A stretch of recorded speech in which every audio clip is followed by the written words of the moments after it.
जय श्री राधा रानी सरकार की, जय श्री कृष्ण भगवान की, जय माघ मास महत्म्य की। मंदिर श्री बंसी वाले महात्मा यूट्यूब चैनल की ओर से हम आप सभी भक्तों का हार्दिक अभिनंदन करते हैं। जैसा कि आप सभी जानते हैं कि परम सुंदर माघ मास का समय चल रहा है। इस माघ मास में भगवान की भक्ति करने से अनंत गुना पुण्य फल मिल जाता है। मनुष्य का जीवन भगवान की अनमोल देन है। 84 लाख योनियों में सर्वश्रेष्ठ ये मनुष्य की योनि है और इस मनुष्य योनि को प्राप्त करके, इस मनुष्य शरीर को प्राप्त करके जिसने भगवान के चरणों में अपने मन को लगाया है, जिसने भगवान की पूरी श्रद्धा भावना से भक्ति की है, पूजा आराधना की है, वही मनुष्य इस भवसागर से पार हो सकता है। भगवान ने मनुष्य के कल्याण के लिए विशेष रूप से माघ मास बनाया है, कार्तिक मास बनाया है, पुरुषोत्तम मास बनाया है, श्रावण मास बनाया है। इन विशेष महीनों में भगवान की भक्ति करने से पुण्य फल बहुत ज्यादा गुना होकर प्राप्त होता है। तो माघ मास में जितना भी हम भगवान की भक्ति करते हैं, उतना ही हमारे मन में सद्गुणों का अपने आप विकास होने लगता है। माघ मास में भगवान की भक्ति करने से घर परिवार में सुख, शांति और आनंद आते हैं। और माघ मास में विशेष रूप से माघ मास की कथाओं को सुनने से भगवान की बहुत ज्यादा कृपा की प्राप्ति हो जाती है। तो माघ मास महत्म्य के अध्याय 1 से लेकर अध्याय 5 तक की कथा को पहले ही आप हमारे चैनल पर सुन चुके हैं। तो अब माघ मास महत्म्य के 6ठे अध्याय की कथा को हम आपको सुनाने जा रहे हैं, जो कि इस प्रकार है। बोल श्री राधा कृष्ण भगवान की जय। बोल माघ मास महत्म्य की जय। भगवान दत्तात्रेय जी महाराज सहस्त्रार्जुन से आज कहने लगे हैं कि हे राजन, एक प्राचीन कथा सुनाता हूँ, पूरी श्रद्धा भावना से सुनो। भृगु वंश में ऋषि का नाम की एक विधवा ब्राह्मणी थी, जो बाल्यकाल में ही विधवा हो गई थी। वह रेवा नदी के किनारे विंध्य पर्वत के नीचे तपस्या करने लगी है। मन भगवान के चरणों में लगा हुआ है। पूरी श्रद्धा भावना से भगवान की भक्ति में उस ब्राह्मणी का मन लगा हुआ था। सदा नियम से रहती, भगवान को प्रसन्न करना जीवन का एकमात्र लक्ष्य था। वह जितेंद्रिय, सत्य वक्ता, सुशील, दानशीलता तथा तपस्या करके देह को सुखाने वाली थी। वह अग्नि में आहुति देकर उच्छव्रती द्वारा 6ठे काल में भोजन करती थी। वह वल्कल वस्त्र धारण करती और संतोष में अपना जीवन व्यतीत करती थी। जिसके मन में संतोष है, समझ लेना कि भगवान की उस मनुष्य के ऊपर बहुत अधिक कृपा हुई है, क्योंकि संतोष ऐसा धन है जो सबको प्राप्त नहीं होता। लाखों करोड़ों की संपत्ति हो और मन में संतोष ना हो तो वो मनुष्य मान लेना चाहिए कि वो निर्धन है, क्योंकि संतोष के बिना सब धन शून्य के समान है। जिसके मन में संतोष है, समझ लेना कि उसका जीवन सुखों से परिपूर्ण है, क्योंकि जिसके मन में संतोष है उसके जीवन में सुख, शांति और आनंद अपने आप आ जाते हैं। हे राजन, उस ब्राह्मणी ने रेवा और कपिल नदी के संगम में 60 वर्ष तक माघ मास का स्नान किया है और फिर वहां पर मृत्यु को प्राप्त हो गई। माघ मास के स्नान के फल से वह दिव्य रूप धारण करके 4000 वर्ष तक श्री विष्णु लोक में वास करके सुंद और उपसुंद दैत्यों का नाश करने के लिए ब्रह्मा द्वारा तिलोत्तमा नाम की अप्सरा ब्रह्मलोक में उत्पन्न हुई है। वह अत्यंत रूपवती, गान विद्या में अति प्रवीण और मुकुट कुंडल से शोभायमान थी। उसका रूप, यौवन और सौंदर्य देखकर ब्रह्मा जी भी चकित हो गए हैं। कुमारी तिलोत्तमा नाम की वह परम सुंदरी अप्सरा रेवा नदी के पवित्र जल में स्नान करके वन में बैठी है।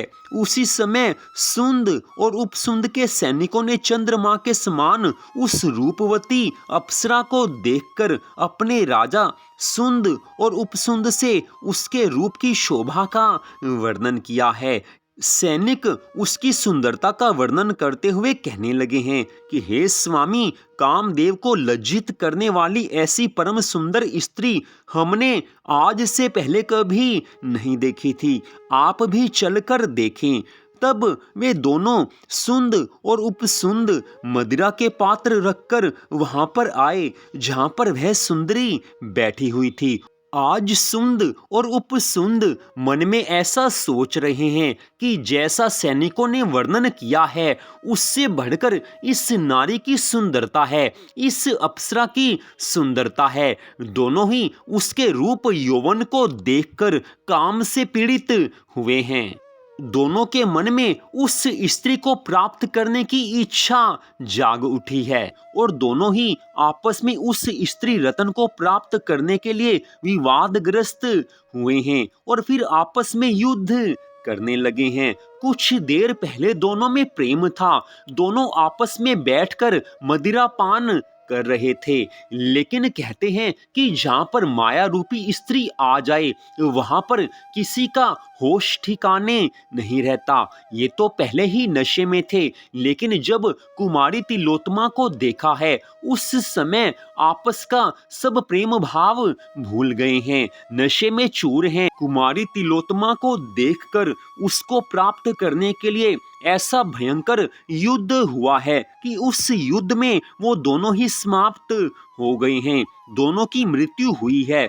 उस समय दोनों को मरा हुआ देखकर उनके सैनिकों ने बड़ा कोलाहल मचाया है और उस समय तिलोत्तमा काल रात्रि के समान उनको पर्वत से गिराती हुई दसों दिशाओं को प्रकाशमान करती हुई आकाश में चली आई है और देव कार्य सिद्ध करके ब्रह्मा जी के सामने आई। तो ब्रह्मा जी ने प्रसन्नता से कहा है कि हे चंद्रवदनी, मैंने तुमको सूर्य के रथ पर स्थान दिया। जब तक आकाश में सूर्य देव स्थित हैं, नाना प्रकार के भोगों को भोगो।